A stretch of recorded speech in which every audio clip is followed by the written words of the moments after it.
Hi, welcome to Wednesday. First of all, before I get started, I want everybody to know that Ted is doing really great. His PT is going great. He's actually on a cane, and his surgery isn't even for 2 weeks till tomorrow. So he's doing really, really good. Uh, Thank you all for the prayers and the good wishes. It made a difference. And all the suggestions on how to get rid of the hiccups. We tried probably almost every one of them. Um, 11 days of hiccups, though, was a nightmare, truly, because it was constantly 24 hours a day, every hour, every minute almost. So, but thank you very much, and he really, really appreciated all of it. Okay, let's get started. This one is from Connie, and she writes, tell me the difference between sea salt versus smudging. I have never smudged and my home is protected with quince seeds, but when traveling or visiting a relative that does not have seeds, when using sea salt and or smudging to make a ghost lethargic, where does it go? Does it remain in the home or is the energy in the home from smudging sea salt keep it away, aka outside, until the ghost feels it can return? Smudging is way stronger than sea salt. Sea salt works if you can't smudge. A lot of people are allergic to the smoke, or they have pets that are old, or birds. You can't smudge around, birds that are pets. So sea salt works better than that. When you travel, if you have quince seeds over your doors, then you probably are wearing a quince seed charm also. And if that's the case, whenever you go visit anybody, the charm will keep anybody in that house 3.5, 4 feet away. So you should be fine as far as that goes. I suggest taking sea salt with you, however, when you go on vacation, because when you first go into your hotel room, nobody's been in there and there's no ghost in there because who would they get energy from? So if you have a little baggie of sea salt on the outside part of your suitcase, before you do anything, grab that little baggie of sea salt and sprinkle it on the doorway, between the door and the hallway. And how many times? Don't make it look like a beach. A little bit goes a long way. And that will stop any spirits from 80% from coming into the room. When I say that smudging makes a ghost lethargic, they just are very quiet. They don't drain you from any energy. Sometimes they will leave. Other times they sort of stand around in a corner and just wait for the smoke, and it lasts for 12 to 14 days. So each day as it gets closer to that time limit, they start creating more and more energy. So it definitely it does remain in the home, and when the ghost does leave, it will come back and check to see if it's okay to come back in. Um, Another question she had: when a person dies and before their white light disappears, are they then able to see all earthbound spirits before they take their own white light or go into it? Yes, they can see other earthbound spirits. They can usually only see ones that crossed over, however, in the light.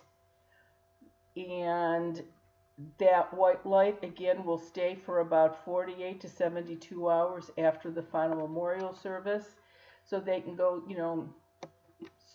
anybody's house, spritz around wherever they want to go. But when that light starts getting smaller and smaller, then they know that they have to go into it. And another question was, when I do a house, how can an earthbound spirit tell me stuff about people that have crossed over? Some people, when I die and I stay earthbound, I'm still going to have my same abilities. They don't disappear just because I died. So if a person dies that had some kind of psychic abilities or could do any of the woo-woo things that everybody talk about. They're still going to be able to do that when they die.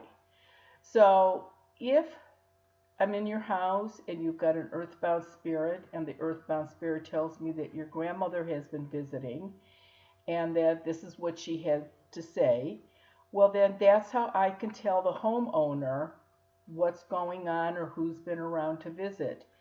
If that earthbound spirit cannot see or hear somebody that crossed over, then I don't have any information to give them. I can only tell them whatever the earthbound spirit is saying. So, okay, this one is from Jennifer, and I believe I have a ghost attached to me. My health continues to get worse. I feel so drained. I believe it has followed me through moves. I feel like I'm running out of time and the ghost wants me to join it. Please call me when you have a chance. I'm having rage outbursts more frequently, seeing things out of the corner of my eye. I did just see our pet cat that died. She ran past and knocked something off the table.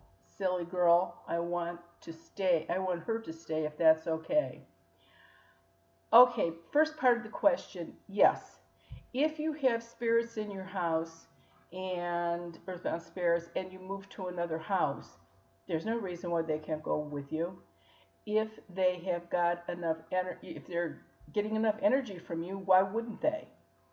And a ghost can't kill you. It can make you so lethargic, it can make you so drained and so tired that you feel like you want to die, but they're not going to kill you, and you can't join a ghost. I've never seen a ghost ask somebody to join them like that, unless they're from a portal. Of course, there's always an exception. But what I need you to do, and I know you gave me your phone number, what I need you to do, Jennifer, is call me and leave me a message from inside your house, and I will be able to give you more information. It sounds like you probably do have something in the house because of your outbursts and your rages and catching things out of the corner of your eye. That's very, very possible that you definitely have something going on in the house. Okay, this one is from Melissa in Tennessee. I don't know if what I'm experiencing is ghosts or demons or both, but over the past 32 years since I was 19 years old, I have seen, heard, smelled, felt, and been physically attacked by something or someone. I have not found anyone who could really help me to stop it, but it is not continual, but on and off. I am exhausted from all this physically, emotionally, and spiritually. I just sense it in my spirit when I see or hear me that you could help. Please, is there anything you can do?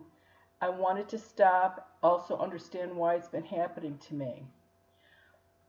Okay, first of all, I don't use the word demon.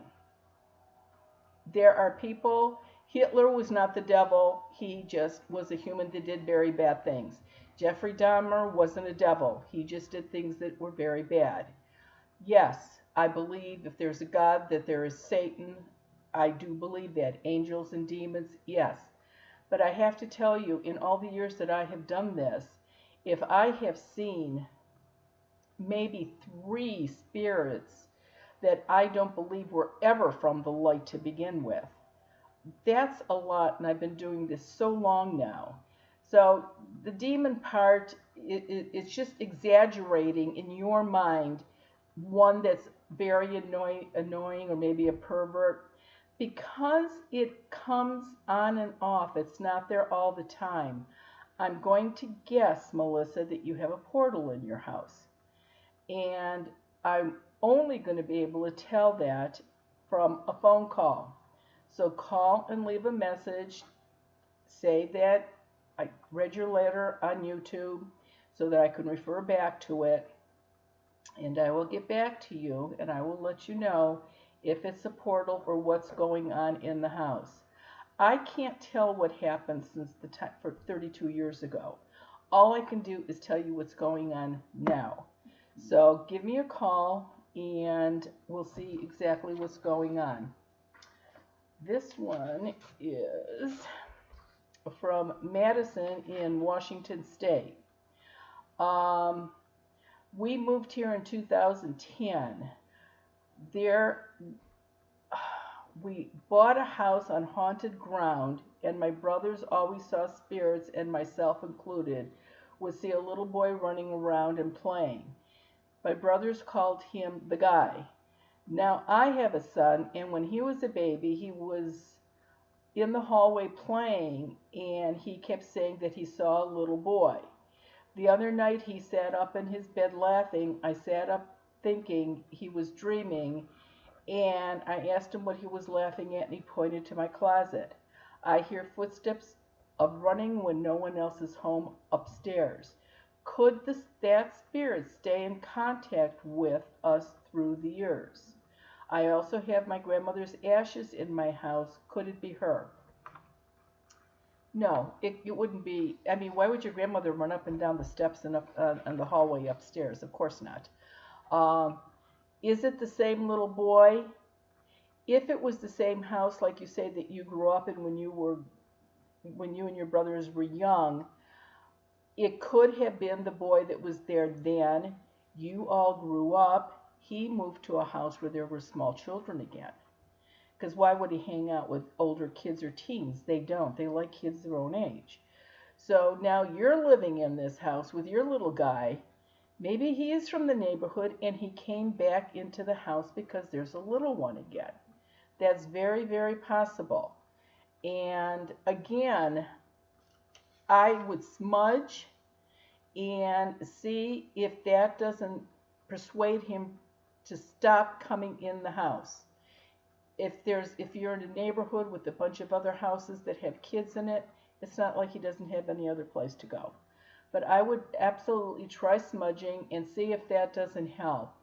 And as far as having your ashes of your grandmother, if that was her wish for you to keep her ashes, then you don't have a problem. And as long as you have dreamt of your grandmother, that means she has crossed over. And again, that's a good thing. So you don't have to worry about that. But again, you can call and see if there is anybody in the house or not. I have been doing on Friday nights a Zoom thing. And I'm going to keep on doing them for the whole month of June. I don't know if I'm going to do them after June. They're from 7:30 at night till 9 o'clock. And those little boxes are limited to 30 people. It's pretty good because I'm getting calls from all over the United States, which locally I can visit you, California, Washington State, Tennessee, not so much. And so, but the interesting is that I can actually see inside your house and tell you if you have a ghost in your house or if you have any negative energy on you. I'm shocked. I did not think I could do that. So if it's something that, and maybe one of these people that I read your letter today, maybe you want to get on it, save your call, and I'll be able to tell you from that if you've got something in your house or not. And this Friday is a full moon. It is also a lunar eclipse. So this week, starting from Friday, last week, until this Friday, it's ghosts on steroids in your house. If you've got them, you are going to know them. You're going to feel it. You're going to sense it. You're going to hear it. So keep your eye on that. Smudge if you have to. I've gotten a lot of letters about portals, and it's been a long time since I actually discussed portals. Actually, it was number 3 on YouTube.